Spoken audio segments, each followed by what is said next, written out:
Kurnia Madani.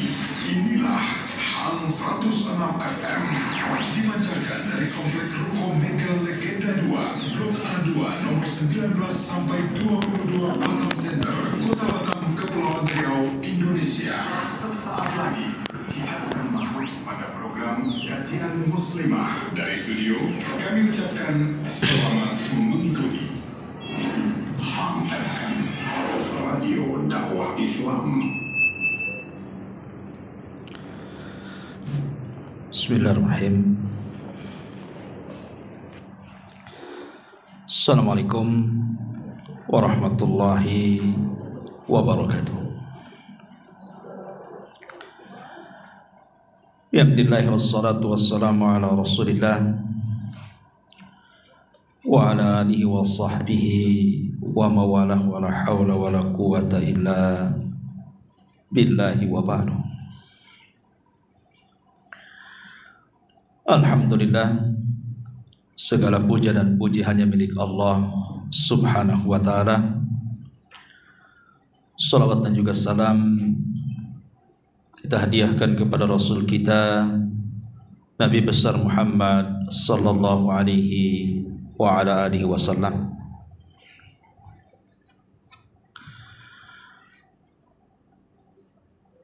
Ma'asyiral muslimat, ibu-ibu yang dimuliakan Allah subhanahu wa ta'ala, kita lanjutkan kajian kita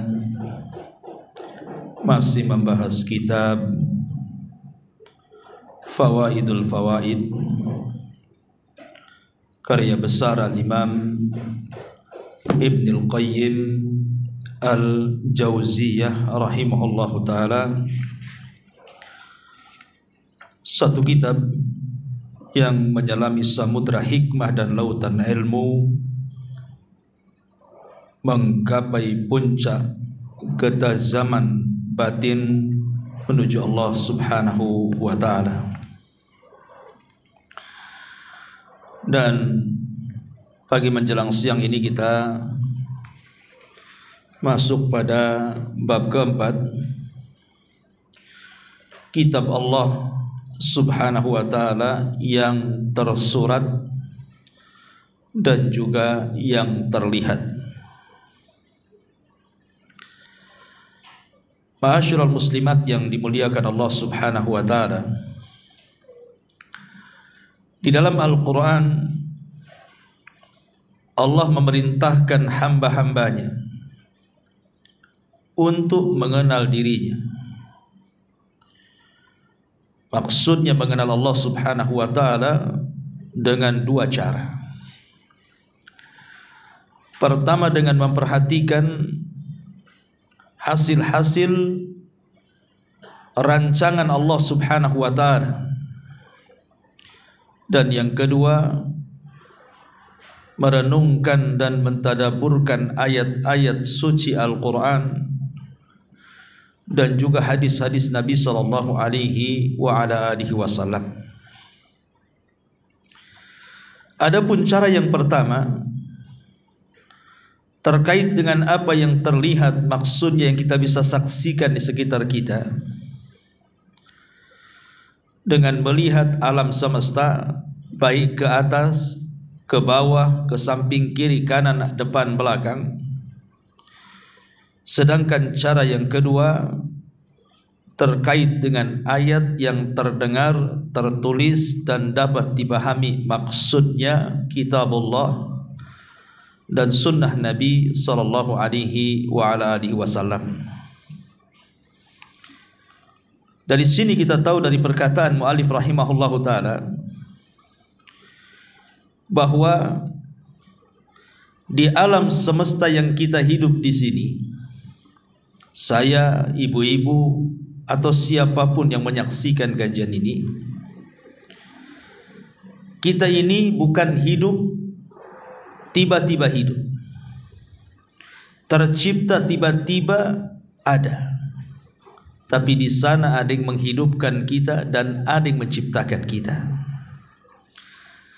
Walaupun yang menghidupkan dan yang menciptakan kita itu tidak kita bisa lihat di dunia, tapi kita yakin di sana ada sang pencipta. Dari mana kita tahu bahwa di sana ada Sang Pencipta? Bahwa kita tidak hidup begitu saja, tapi ada yang menciptakannya. Karena ada dua tanda yang bisa kita saksikan. Yang satu bisa kita lihat, yang satu kita bisa pelajari karena tertulis. Ma'asyiral muslimat yang dimuliakan Allah Subhanahu wa taala. Adapun cara yang pertama, kemudian mu'alif rahimahullahu ta'ala memberikan dalil-dalil. Pertama surah Al-Baqarah ayat 164. Inna fi khalqis samawati wal ardi wa ikhtilafil laili wan nahari wal fulki allati tajri fil bahri bima yanfa'un nas. Sesungguhnya pada penciptaan langit dan bumi, kemudian adanya pergantian malam dan juga siang, kapal yang berlayar di lautan dengan muatan yang bermanfaat bagi manusia. Itu semua adalah tanda-tanda kebesaran dan tanda-tanda adanya Allah Subhanahu wa taala Sang Pencipta. Kemudian dalam surah Al-Imran ayat 190, Inna fi khalqis samawati wal ardh wa ikhtilafil laili wan nahari la ayatin liulil albab. Sesungguhnya dalam penciptaan langit dan bumi dan pergantian malam dan siang terdapat tanda-tanda kebesaran Allah bagi orang-orang yang berakal. Dan masih banyak lagi ayat-ayat yang semacam ini di dalam Al-Quranul Karim. Taib, sebelum saya menjelaskan poin yang kedua, saya ingin menjelaskan poin yang pertama dulu. Mengenal Allah, ma'rifatullah, dengan melihat tanda-tanda yang terlihat. Maksudnya alam semesta. Bagi orang yang cerdas, ketika melihat alam semesta, maka orang itu langsung yakin pasti di sana ada Sang Pencipta. Itu kalau cerdas. Biasanya yang mempertanyakan ada pencipta atau tidak itu karena tidak cerdas otaknya tuh. Harus minum vitamin itu biar cerdas dia kan. Sebab kalau kita perhatikan tanda-tanda yang ada di alam semesta ini, baik kita mendongak ke langit ataupun melihat ke depan ataupun melihat ke bawah, maka ini semua adalah tanda-tanda kebesaran Allah Subhanahu wa taala yang tidak bisa terbantahkan, bahwa di sana ada Tuhan yang menciptakan segalanya, Allah Subhanahu wa taala. Ma'asyiral muslimat yang dimuliakan Allah Subhanahu wa taala, perhatikan beberapa ayat dalam Al-Quran. Di dalam surah Ar-Rahman ayat 19 sampai 20, Allah Subhanahu wa taala berfirman, marajal bahraini yaltaqiyan bainahuma barzahun la yabghiyan. Dialah Allah yang membiarkan dua lautan mengalir, yang keduanya kemudian berjumpa. Di antara keduanya ada batas yang tidak dilampaui satu dengan yang lainnya. Maksudnya apa, Bu? Ibu kalau meletakkan air di ember, di jolang, atau mungkin lebih besar lagi di kolam renang, letakkan air di situ. Kemudian ibu taburkan garam 1 truk.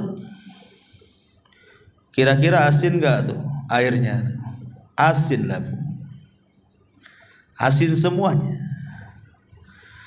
Tetapi di lautan itu, kuasa Allah Subhanahu wa taala, ada beberapa lautan di mana Allah Subhanahu wa taala seolah-olah membelah lautan tersebut dengan dua air yang berbeda rasa.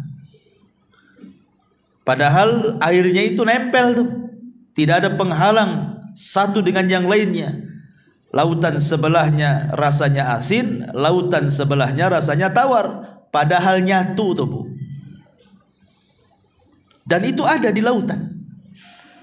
Ya, satu lautan ada dua rasa, asin dan tawar, padahal nyatu tuh. Pertanyaannya, siapa yang memisahkan yang satu tawar, yang satu asin itu? Kalau kita ingin memisahkan, pasti dipisahlah. Menggunakan dua ember, yang satu kasih garam, yang satu tidak kan Bu. Kalau airnya disatukan, mustahil kemudian kita pisah, yang sebelah sini asin, yang sebelah ini tawar. Pertanyaannya, kuasa siapa itu? Allah subhanahu wa ta'ala. Ini yang pertama. Yang kedua, dalam surah Al-Hijr ayat 22, Allah subhanahu wa ta'ala berfirman, wa arsalna riyaha lawaqiha fa'anzalna minas sama'i ma'an fa'asqaynakumuhu wa ma antum lahu bikhazinin. Dan kami telah meniupkan angin untuk mengawinkan tumbuh-tumbuhan, dan kami turunkan hujan dari langit, lalu kami beri minum kamu dengan air itu, dan sekali-kali bukanlah kamu yang menyimpan air dalam tanah itu. Perhatikan Bu, ibu punya halaman di rumah, umpamanya ada halamannya agak luas gitu ya, atau di belakang rumah atau di samping rumah. Terkadang Bu, di halaman belakang, samping ataupun depan yang berupa tanah itu, terkadang di antara kita tiba-tiba mendapatkan tumbuh-tumbuhan yang kita tidak menanamnya kan Bu. Kok tahu-tahu ada pohon cabai, saya nggak nanam pohon cabai di sini. Tahu-tahu ada pohon kenikir, saya nggak pernah nanam pohon kenikir di sini. Tahu-tahu di sini ada pohon kok ada pohon mangga, ada pohon ini, pohon itu, padahal ibu tidak merasa menanam kan. Pertanyaannya, siapa yang nanam tuh? Tidak mungkinlah tetangga datang kemudian nanam di tanah ibu, mana berani dia. Terkadang Bu, biji-biji yang kemudian menumbuhkan cabai, menumbuhkan tomat, menumbuhkan kemangi, kenikir atau apa namanya di sekitar rumah kita, itu terbawa oleh angin.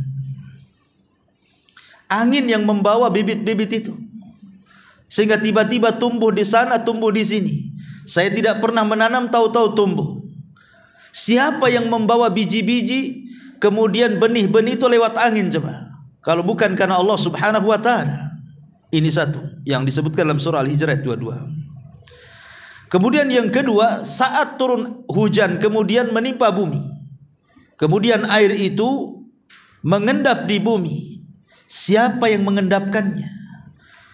Sehingga kita bisa mengambil air dari sumur-sumur, baik sumur galian atau sumur bor, ataupun kita bisa mengambil dari telaga-telaga yang ditampungkan Allah di situ. Kenapa mereka tertampung? Telaga yang besar itu nggak seperti kolam Bu, pakai adukan, pakai cor-coran, di semen, di keramik biar tidak bocor kan? Kayak kita lihatlah duri angkang atau apa di sini kan? Itu kan hanya biasa saja. Kadang-kadang sebagiannya alami berupa danau. Kenapa tidak menyerap ke bumi? Pertanyaannya, siapa yang menampungkan air di situ? Kalau bukan karena Allah subhanahu wa ta'ala. Atau yang lebih aneh lagi, waktu saya tinggal di Bengkong Nusantara tuh Bu, saya buat sumur di atas itu, panjangnya hanya 5 meter, sudah ada air tuh. Kemudian yang di bawah, yang tepi jalan itu buat sumur lebih dalam lagi, 6 meter baru ada air. Kita yang di atas ngeduk 5 meter sudah ada air, yang di bawah pula harus 6 meter 7 meter baru dapat air tuh. Padahal kaidah air Bu, kaidah air itu pasti mengalir ke yang lebih rendah kan Bu. Masa saya di tinggi 5 meter, di bawah pula 6 meter sumurnya? Pertanyaannya, Siapa yang menyimpan air di atas, padahal kaidah air itu dia harus mencari yang rendah. Harusnya di atas itu digali mungkin bisa sampai setinggi bukit itu kan. Kalau bukit itu mungkin tingginya 30 meter ya 30 meter mungkin. Itu otak kita yang ngomong. Tetapi kenyataannya tidak. Ya, ini menunjukkan kuasa Allah Subhanahu wa taala. Bahwa ada air-air itu tidak mengikuti kaidah air gitu ya. Karena ada kuasa Allah, campur tangan kuasa Allah di situ. Kemudian juga Allah Subhanahu wa taala juga berfirman dalam ayat yang lain yang menunjukkan tanda kuasanya. Allah Subhanahu wa taala mengatakan, "Qul ara'aitum in ja'alallahu 'alaikumul laila sarmadan ila yaumil qiyamah man ilahun ghairullah ya'tikum bidiya'in afala tasma'un." Qul ara'aitum in ja'alallahu 'alaikumun nahara sarmadan ila yaumil qiyamah man ilahun ghairullahi ya'tikum bilailin taskununa fihi afala tubsirun. Allah mengatakan, katakan ya Muhammad, terangkanlah kepadaku, jika Allah menjadikan untukmu malam ini terus-menerus sampai kiamat dibangkitkan. Pertanyaannya, siapakah Tuhan selain Allah yang mampu mendatangkan sinar terang kepadamu? Maka apakah kamu tidak mengerti? Katakan ya Muhammad, terangkanlah kepadaku, jika Allah menjadikan untukmu siang itu terus-menerus sampai kiamat dibangkitkan, siapakah Tuhan selain Allah yang akan mendatangkan malam kepadamu yang kamu beristirahat padanya? Maka apakah kamu tidak memperhatikan? Lihat bagaimana Allah Subhanahu wa taala menantang saya, menantang ibu, menantang siapapun, menantang dari awal manusia sampai akhir, menantang dari awal jin sampai akhir, menantang semua makhluknya. Coba seandainya Allah Subhanahu wa taala menjadikan untukmu malam terus tidak ada siangnya sampai kiamat malam aja, kira-kira ada nggak manusia yang bisa menerangi? Seperti Allah menerangi matahari yang luar biasa cahayanya, menembus rumah-rumah, lorong-lorong, gua-gua, bukit-bukit, hutan-hutan. Siapa bu yang bisa menerangi? Saya nggak yakin PLN di bumi ini mampu menerangi bumi seterang matahari ke bumi. Siapa PLN mana yang sanggup menerangi bumi? Nggak ada yang sanggup. Ya. Tidak ada PLN yang sanggup menerangi bumi seterang matahari yang Allah ciptakan untuk manusia. Sebab kalau seandainya gelap sampai kiamat, otomatis kan listriknya kan 24 jam tuh bu. Kalau sudah 24 jam muter tuh meteran tuh bu. Bulan ini saja naik listrik menjerit-jerit ibu itu. Kalau bisa di demo PLN itu. Disuruh pula 24 jam bersinar-sinar gitu ya. Langsung stres bu. Tapi tidak, Allah tidak jadikan malam terus, adalah siangnya. Dikirim matahari satu saja, satu bumi sudah terterangi, luar biasa. Atau sebaliknya, dibuatnya lah alam semesta ini siang aja, nggak malam-malam. Cemana orang bisa istirahat bu? Kadang-kadang di antara kita ini tidak bisa tidur kecuali gelap kan bu. Kalau terang ini kayaknya sakit mata ini. Jadi tidak ada yang bisa mengirim kegelapan segelap matahari ketika dipadamkan oleh Allah Azza wa Jalla karena terbenam. Dari sini menunjukkan ma'asyiral muslimat yang dimuliakan Allah Azza wa Jalla, bahwa di sana ada Tuhan yang menciptakan alam semesta. Masih ragu-ragu di sana ada Tuhan. Ma'asyiral muslimat yang dimuliakan Allah Azza wa Jalla, bahkan kalau orang merenung tentang sains hari ini dengan apa yang terjadi di zaman Nabi sallallahu alaihi wasallam ketika Quran ini turun, bagaimana Al-Quran itu sudah menyingkap segalanya, menunjukkan kebenaran Al-Quran dan juga menunjukkan adanya pencipta lewat sains yang sebelumnya diinformasikan oleh Al-Quranul Karim.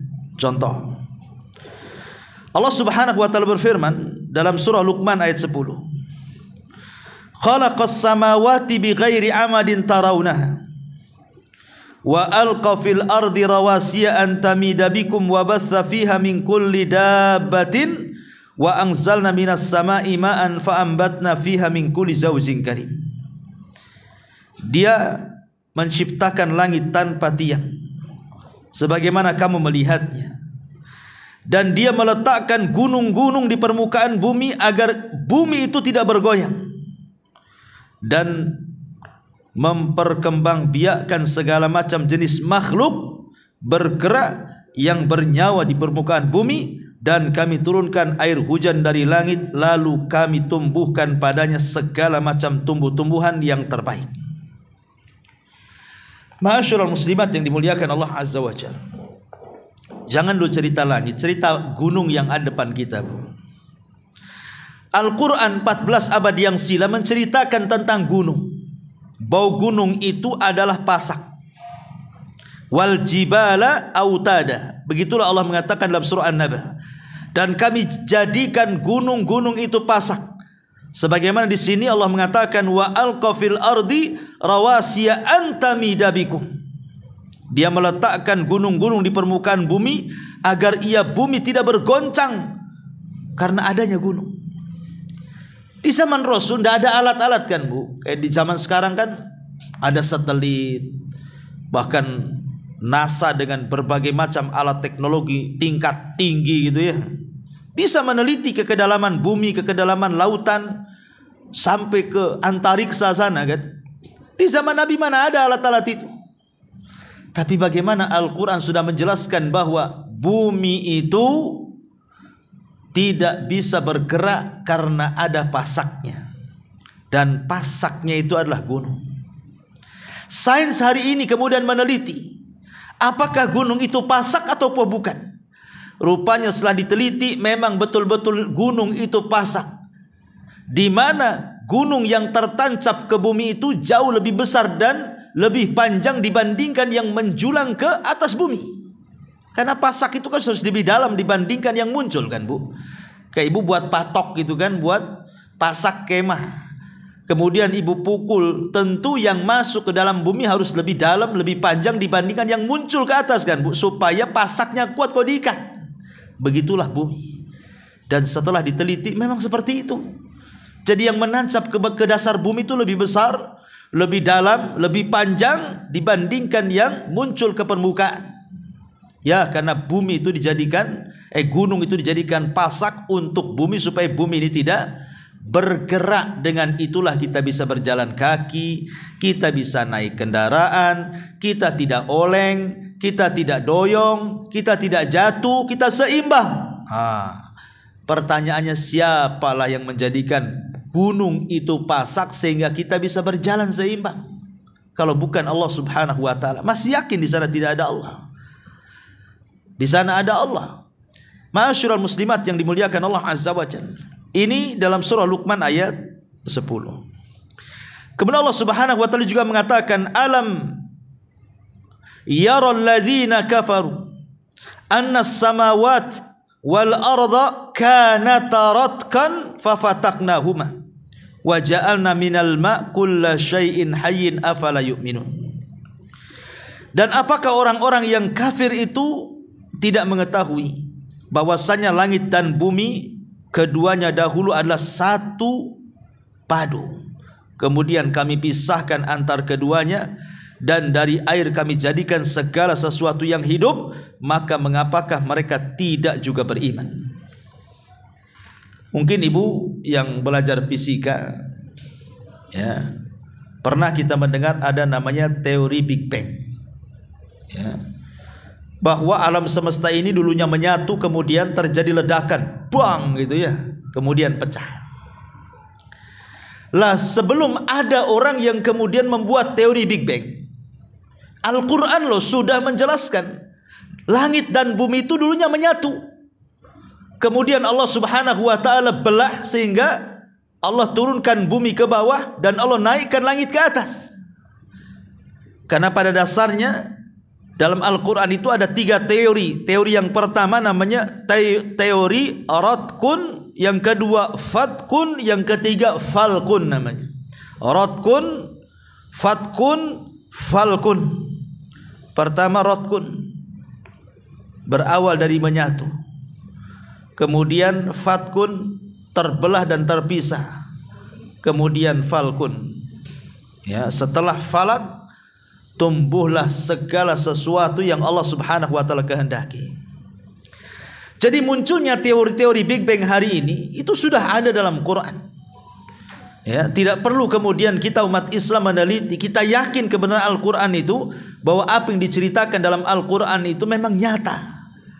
Dan itulah kehebatan Al-Quran, tidak pernah bertentangan dengan sains. Ya. Taib. Kemudian juga Allah Subhanahu wa taala berfirman dalam surah An-Nur ayat 40. Allah Subhanahu wa taala mengatakan, au kadzulumati fil bahri lujjin yaghshahu maujun min fawqihi maujun min fawqihi sahab dhulumatu ba'duha fawqa ba'din idza akhraja yadahu lam yakad yaraha wa lam yaj'alillah lahu nuran fama lahu min nurin.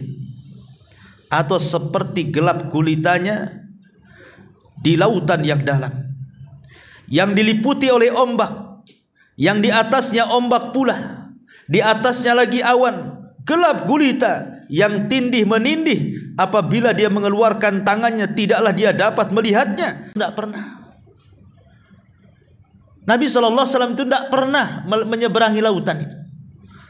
Tapi Nabi SAW pernah bersabda, nanti kalian akan menyerang musuh dengan cara menyeberangi lautan. Terjadi sabda Nabi, terjadi. Dan yang pertama kali menyerang lewat lautan siapa? Muawiyah ibn Abi Sufyan di zaman Utsman ibn Affan radhiyallahu anhu ketika menyerang Afrika. Coba bayangkan. Itulah sahabat pertama yang kemudian membawa pasukan menyeberangi lautan dan menaklukkan Afrika, dan berhasil.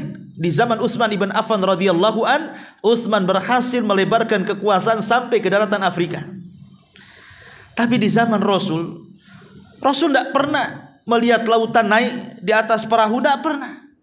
Apalagi sampai nyelam ke lautan. Pertanyaannya, dari mana taunya bahwa lautan itu gelap? Setelah sekarang mukanya kan adalah orang-orang barat yang kemudian mereka menyelam dengan kedalaman berapa dalam lautan itu, rupanya betul-betul lautan itu gelap kan gitu ya.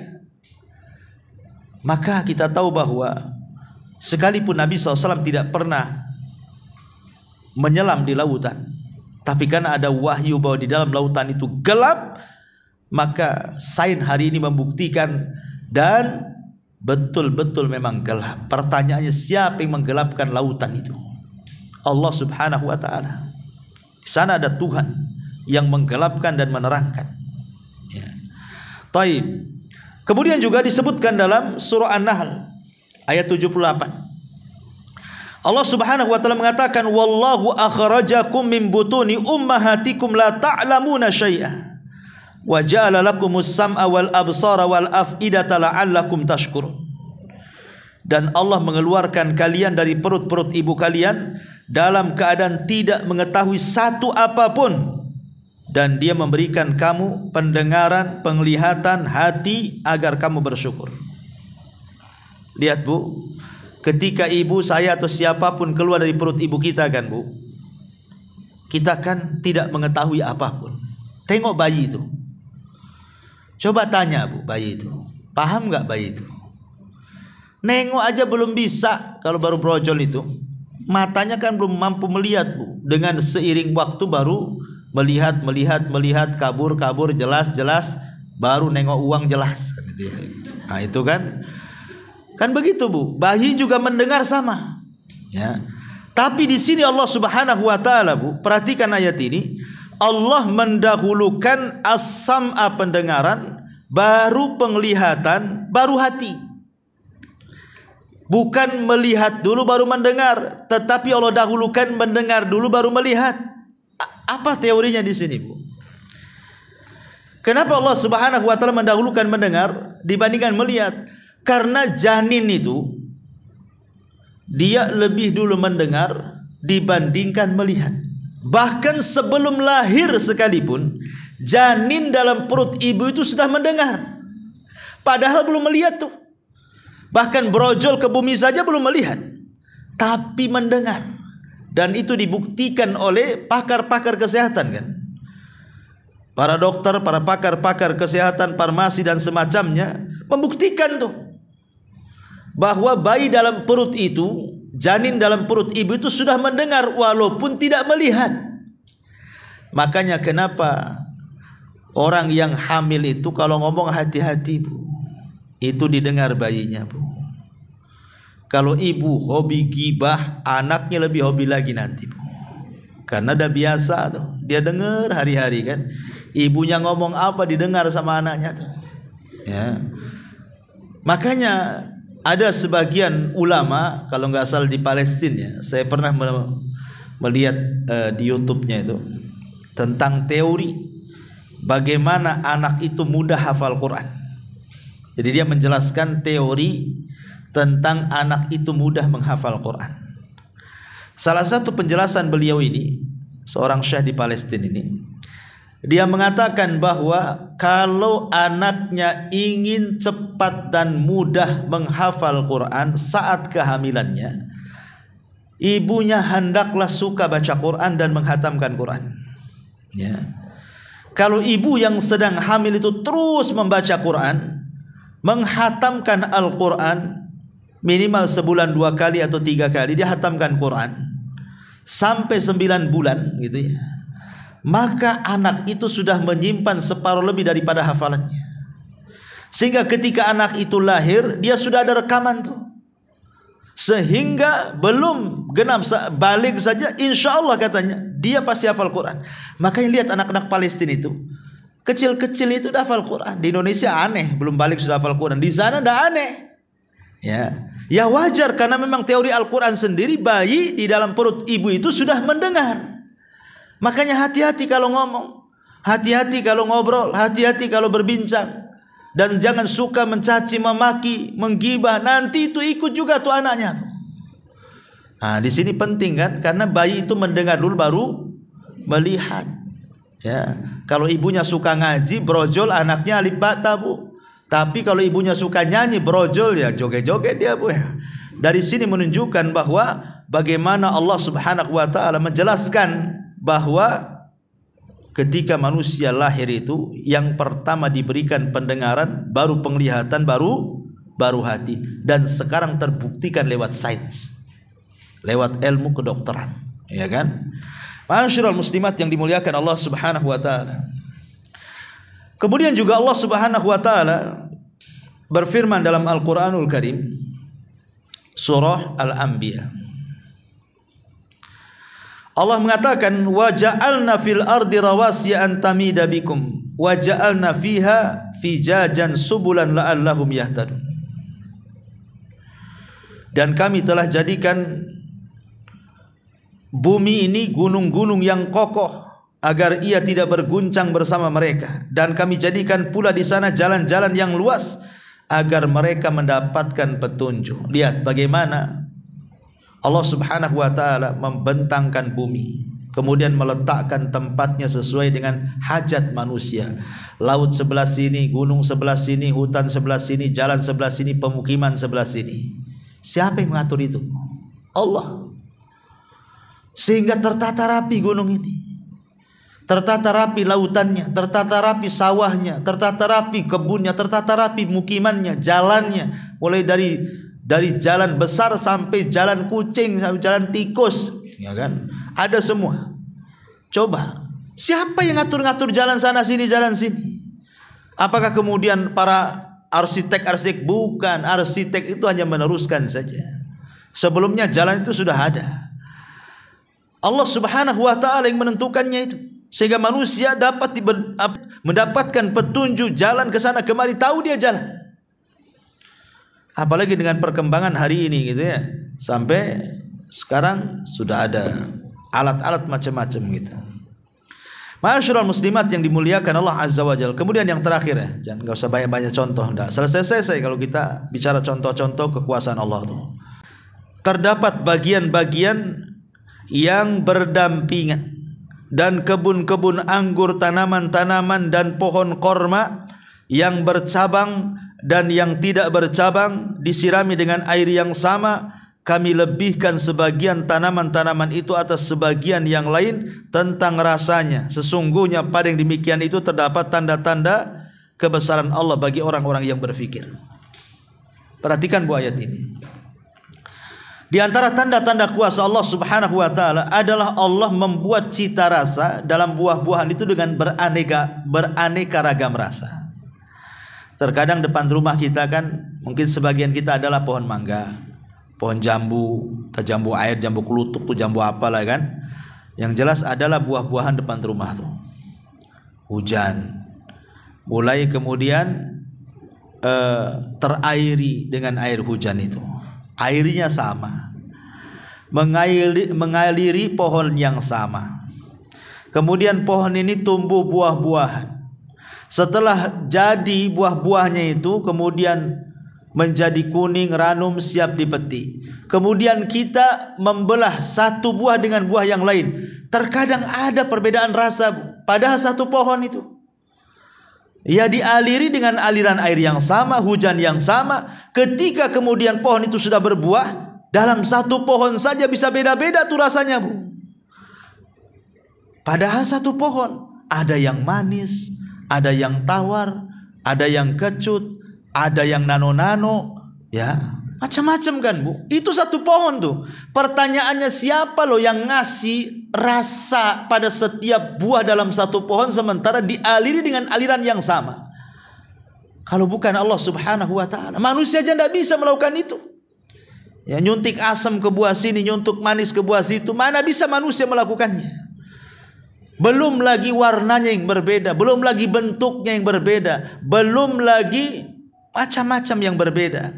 Ini satu pohon, apalagi beda pohon. Lah ini menunjukkan bahwa Allah itu zat yang maha kuasa. Di sana ada sang pencipta Allah Subhanahu wa taala. Jadi alam semesta ini kata Imam Ibnul Qayyim adalah tanda-tanda kaun. Bahwa di sana ada Tuhan yang menciptakan kita. Ya, kesimpulannya di situ. Ya. Taib ma'asyiral muslimat yang dimuliakan Allah Azza wa Jalla. Kembali ke buku.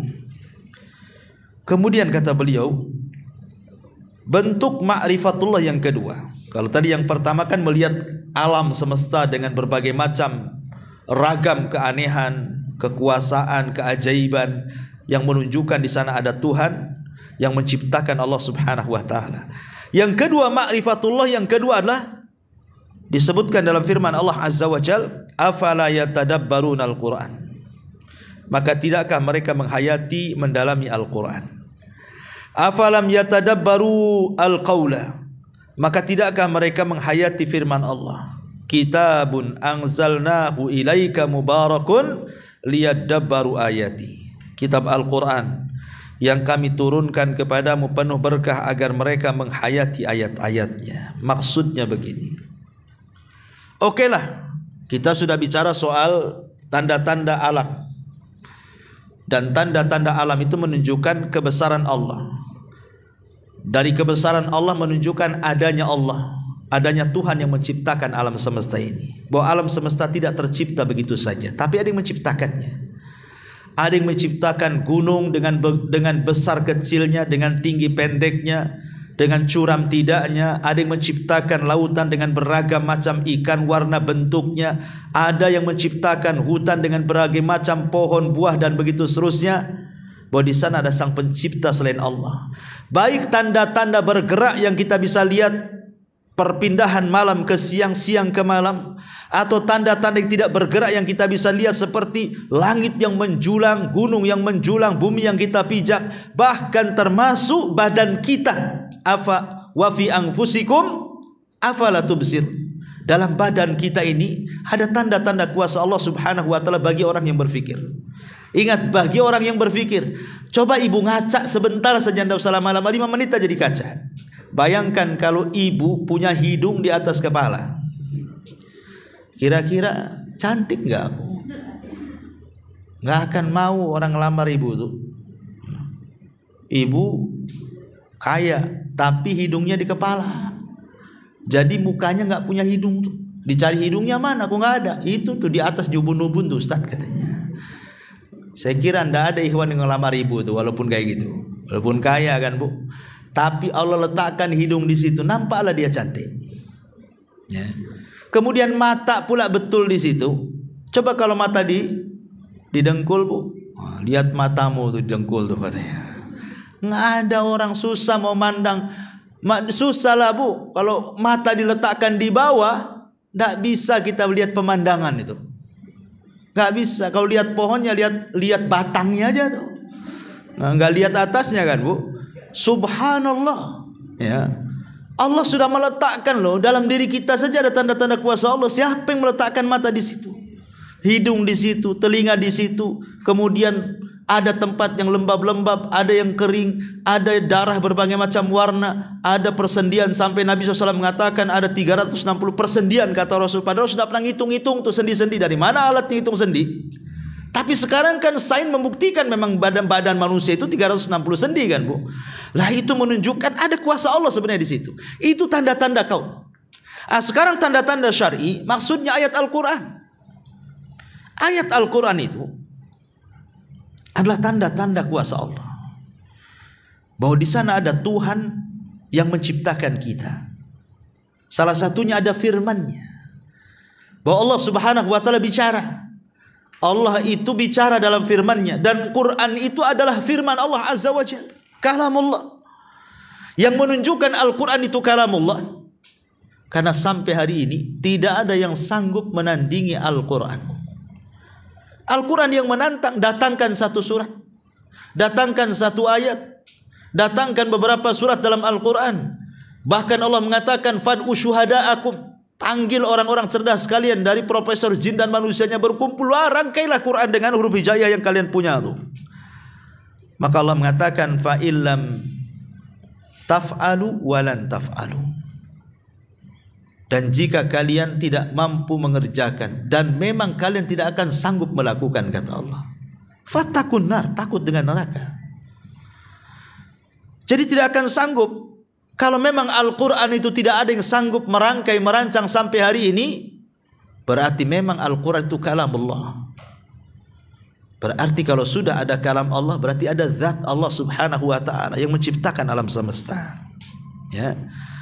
Makanya dengan memperhatikan dua fenomena baik kauni atau syar'i ini, maka perhatikan hasil perbuatan Allah yang mengandung keunikan berbeda antara satu dengan yang lainnya, menunjukkan adanya kehendak pada dirinya dan bahwa perbuatannya tidak terjadi secara spontan, yaitu sekali saja dan tidak pula berulang-ulang.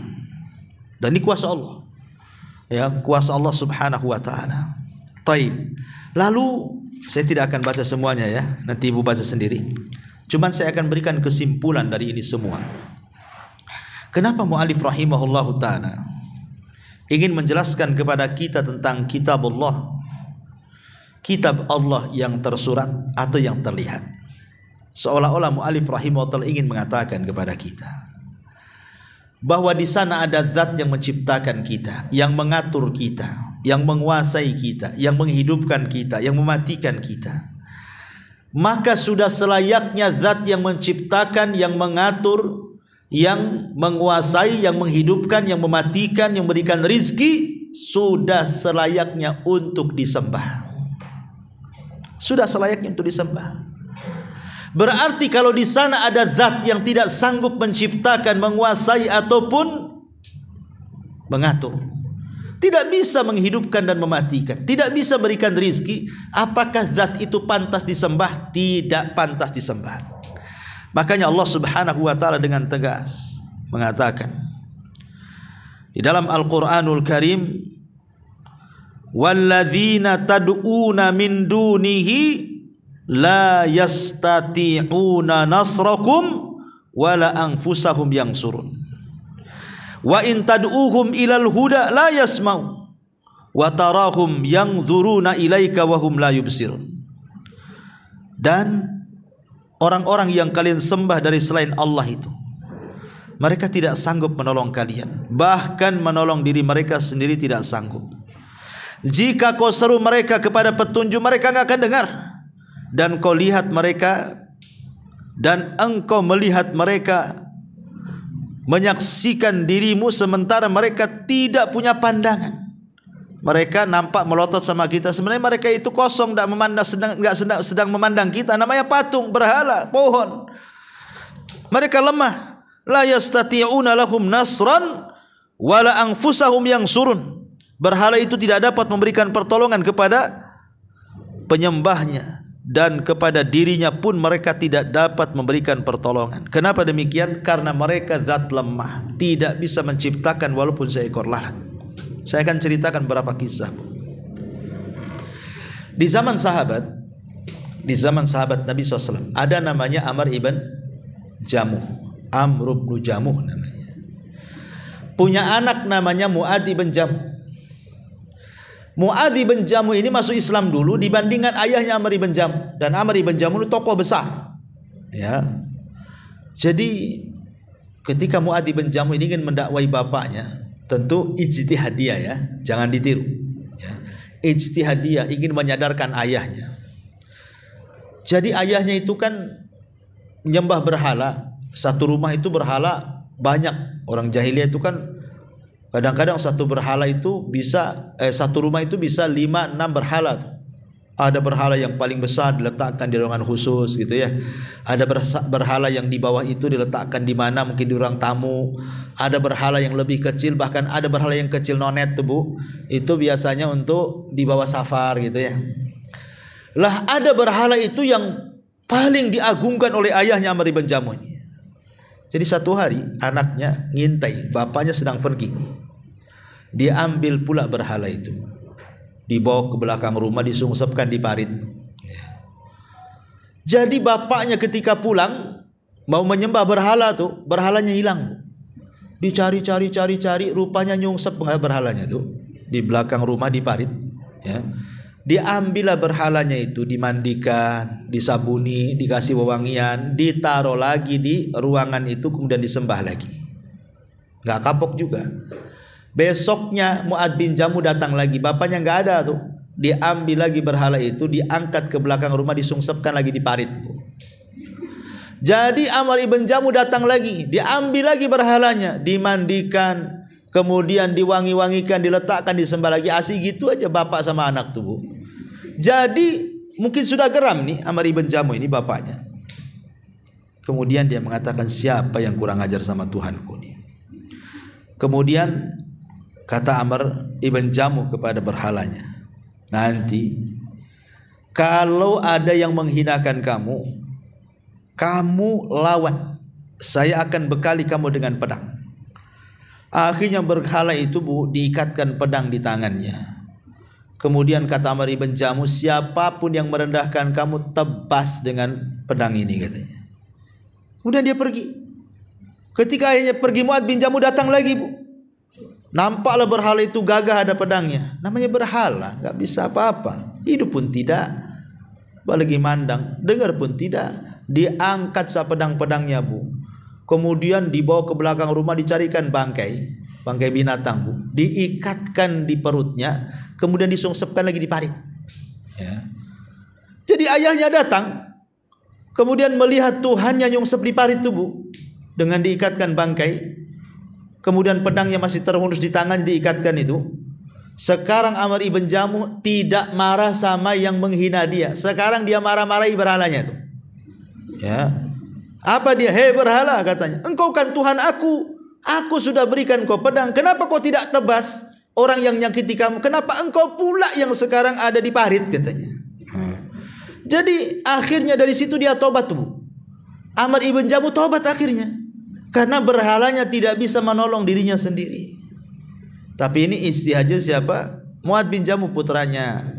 Ya, jangan ditiru pula. Ya. Jangan ibu datang ke tempat rumah ibadah orang lain. Oh, itu tidak boleh. Ya. Ini ijtihadnya Mu'adz bin Jamuh menyadarkan ayahnya. Ya. Kemudian juga ada kisah di zaman dahulu, di zaman Nabi SAW. Ya. Jadi ada orang jahiliyah itu yang berhala. Ada seorang sahabat bercerita dulu waktu dia masih jahiliyah. Jadi dia safar bawa berhalanya. Ketika dia sedang nyantai gitu kan, nyembah berhala, setelah dia letakkan berhalanya dari istirahat, Kemudian dia pergi. Tiba-tiba datang seekor anjing mendekati berhala itu. Kemudian anjing itu kan gak beradab, Bu, kencing dia, ya. Kencing pula kena berhala, ya. Namanya anjing kan, anjing mana punya adab dia kan, ya, tak punya adab lah anjing tuh, main kencing aja deh, kena pula berhala tuh kencingnya tuh. Jadi dari kejauhan sahabat ini yang dulunya masih musyrik melihat kok Tuhannya dikencingi anjing diam saja, harusnya kan marah gitu ya. Dari situ dia sadar, nih kalau Tuhan dikencingi anjing diam saja, kenapa nggak ngelawan? Berarti dia tidak bisa membela diri sendiri kan? Bagaimana dia melindungi orang? Dari situ dia sadar masuk Islam. Ini juga terjadi di zaman Nabi SAW. Kemudian juga terjadi kepada Umar bin Khattab, walaupun riwayat ini lemah, ya, riwayat ini lemah, tetapi masyhur ceritanya. Saya ceritakan saja, tapi tidak bisa dijadikan hujah karena lemah kan. Jadi Umar bin Khattab radhiyallahu anhu satu hari itu kadang tertawa, kadang menangis. Kadang tertawa, kadang menangis. Seandainya ibu berdiri di depan radio ini, kemudian sebentar-sebentar tertawa, sebentar-sebentar menangis. Kira-kira orang yang melihat ibu ngomong apa tuh, Bu? Gila kan, Bu? Gila tuh. Itu ODGJ tuh. Itu lepas dari rumah sakit tuh. Tolong tangkap tuh, kan gitu, Ibu ya. Lah Umar itu gitu tuh. Kadang-kadang tertawa, kadang-kadang menangis. Kadang-kadang tertawa, kadang-kadang menangis. Jadi sahabat yang nengok ini, apalah Amirul Mukminin ini. Sebentar-sebentar ketawa, sebentar menangis. Ditanyalah, kenapa kau tertawa, kenapa kau menangis? Jadi Umar bin Khattab cerita, kenapa saya tertawa katanya. Aku teringat dulu zaman jahiliyah, kata Umar itu. Kenapa? Dulu, kamu tahu sendirilah, waktu saya safar, saya ini orang yang tidak bisa meninggalkan Tuhan. Saya akan terus bersama Tuhan. Lah satu hari saya safar, tadi saya sudah jelaskan Tuhannya orang Arab itu kan banyak, Bu. Ada yang di rumah, ada yang di tempat khusus, ada yang khusus safar gitu ya, dibawa-bawa kemana-mana, kecil nonet mungkin dikasih dipesak gitu ya. Jadi Umar itu lupa lah bawa Tuhan, main safar saja. Sudah jauh rindulah dia ingin nyembah Tuhan. Pas ditengok di keranjangnya tak ada pula Tuhan tuh. Rupanya Tuhannya ketinggalan. Jadi Tuhannya ketinggalan di rumah. Mau pulang jauh, ya, mau melanjutkan safar rindu dengan Tuhannya. Akhirnya kemudian terpikirlah bagaimana kalau dia membuat Tuhan dari sawik. Sawik itu adonan roti, Bu. Ya, dan itu untuk bekal dia. Akhirnya mulailah dia melihat tepung yang untuk roti dibuat adonan, kemudian dikual-kual, jadilah kepala, kemudian badan, kemudian tangan, kemudian kaki. Akhirnya jadilah berhala Umar dari roti. Masalahnya roti sebanyak itu habis untuk buat Tuhan, gak tersisa. Lah ketika Umar melihat Tuhannya sudah jadi terbuat dari adonan itu, Umar pun senang. Kenapa? Karena Tuhannya sudah bersamanya. Maka Umar pun menyembah Tuhannya khusyuk sekali, sampailah terdengar suara bunyi perut, Bu. Berarti Umar lapar, ya kan? Umar lapar. Kemudian dia lihat keranjang, sudah tak ada pun makanan, karena makanannya sudah dibuat Tuhan, ya kan, Bu? Akhirnya dia terpikir nih, kalau tak makan lapar, kalau makan Tuhan, kan masalah, Bu, ya. Tapi akhirnya laparnya itu membuat dia tidak tahan. Udahlah nggak apa-apa, Tuhan dimakanlah. Diambilnya kakinya, dimakan. Kurang kenyang, Bu, ambil lagi badannya. Kurang kenyang, diambil lagi tangannya. Kurang kenyang, terakhir kepalanya lep dengan kepala Umar. Habis Tuhan Umar dimakan Umar, Bu. Ya. Inilah manusia pemakan Tuhan, Umar bin Khattab radhiyallahu anhu. Ya.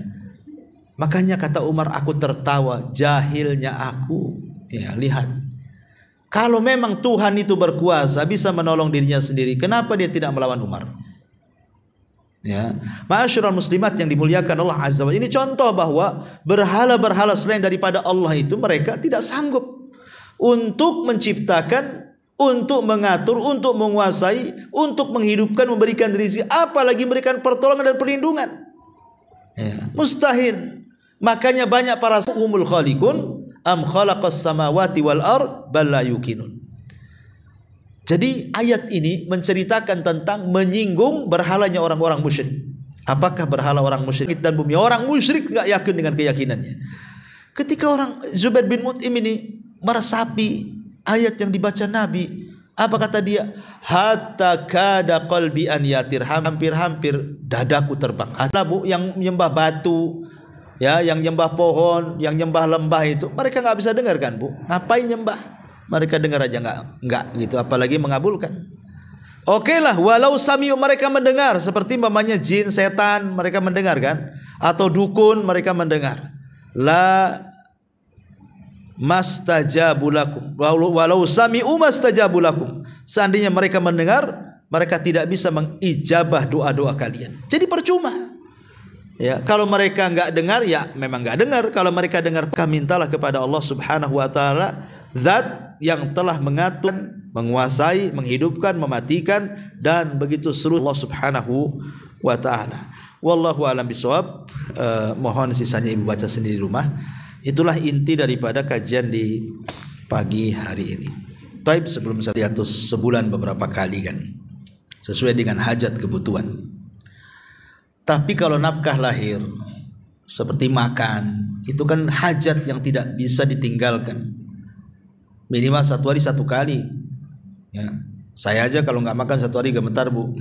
Ya. Jadi minum, makan, pakaian itu harus. Kalau batin bisalah, ya, bisa dijarang-jarangkan gitu, sesuai dengan kesehatan dokter atau sesuai dengan mood gitu ya. Tapi kalau lahir ini makan ya makan, tiap hari orang itu makan. Kalau seandainya tidak diberikan makan dan si istri tidak pandai cari makan, bisa matilah. Jadi sebaiknya seorang suami ini kalau menceraikan istri, cukup saya talak engkau, selesai. Berarti dia bebas memilih hidupnya. Sebab kalau tidak, belum jatuh talak, macam mana dia akan bebas memenuhi hidupnya? Mau kawin lagi tak bisa, mau kemana-mana harus izin dulu sama suaminya. Ya, nggak bisa, nggak bebas. Maka beri ketegasan. Kalau masih suka, rujuk. Kalau tidak suka, ceraikan. Islam ini simple. Dan talak itu terkadang jadi solusi bagi keduanya. Tapi kalau umpamanya diam-diam dia punya istri kedua, kemudian condong kepada istri keduanya, kemudian menafkahi istri keduanya, istri pertamanya tidak dinafkahi, ini zalim sezalim-zalimnya. Sezalim-zalimnya. Dan istri keduanya pun harus paham, kalau dia memang anggaplah di poligami, ya, harusnya istri keduanya yang lebih berakal menasihati suaminya. Kalau istri keduanya berakal. Kadang-kadang ada istri keduanya itu tak ada akal, ya kan? Akalnya tak tahu kemana. Memang sengaja dia merebut suami orang, mungkin bahasanya ya. Dikuasainya suami itu supaya menceraikan istri pertamanya. Nah, ini istri kedua yang tak berakal yang kayak gini nih. Dia posisinya istri kedua kan itu ya. Kecuali kalau seandainya ya memang sudah dinasihati, mungkin istri pertamanya agamanya rusak, bisa merusak keturunan, itu kan ada alasan, Bu, ya kan. Ini kalau sama-sama sudah baik, kenapa tidak rembukan, dan apa masalahnya? Dan kalau tidak sanggup menikah dua, tidak perlu nikah dua. Sekarang Anda menikah ke istri pertama dinafkahi, istri kedua tidak, berarti kan tidak sanggup sebenarnya menikah istri dua. Soal izin dan izin itu tidak ada syarat dalam berpoligami. Tapi soal nafkah menafkahi itu syarat. Ya. Kalau izin tidak izin, tahu tidak tahu, tidak ada masalah. Cuman masalahnya syaratnya itu harus dipenuhi. Bisa nggak ngasih makan? Bisa nggak ngasih nafkah?